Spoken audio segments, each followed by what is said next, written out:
যখন তুমি নিজের রক্তের মানুষের দ্বারা কষ্ট পাবে, তখন তুমি একবার নবী ইউসুফ আলাইহিস সালামের কথা মনে করো। তিনি কিভাবে নিজের ভাইয়ের দ্বারা প্রতারিত হয়েছিল।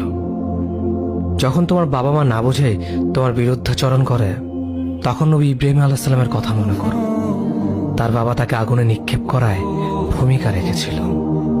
যখন তুমি সমস্যা থেকে পরিত্রাণের জন্য কোনো পথ পাবে না, তখন ইউনুস আলাইহিস সালামের কথা ভেবো।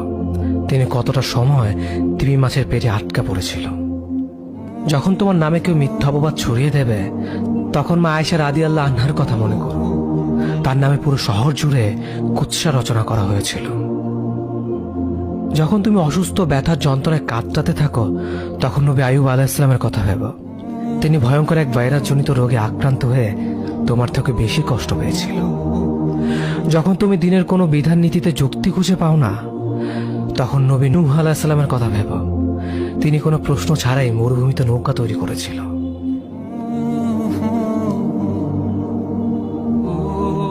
যখন তুমি আত্মীয়স্বজন, পরিবার, বন্ধু বান্ধবের কাছে হাসির পাত্রে পরিণত হও, তখন তুমি শেষ নবী হযরত মুহাম্মদ সাল্লাল্লাহু আলাইহি ওয়াসাল্লামের কথা ভেবো। রাসূল সাল্লাল্লাহু আলাইহি ওয়াসাল্লাম বলেছিলেন, সবচেয়ে বড় পরীক্ষা দিয়ে সবথেকে বড় পুরস্কার আসে।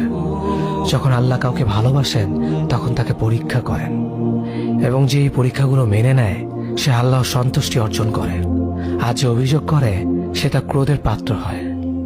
হে আল্লাহ, তোমার কথা মনে করা, তোমার প্রতি কৃতজ্ঞ হওয়ার এবং তোমার ইবাদত করার তৌফিক আমাদের দান করো। আমিন। যেভাবে তুমি সন্তুষ্ট হও, সেভাবেই আমাদের পরিচালিত করো।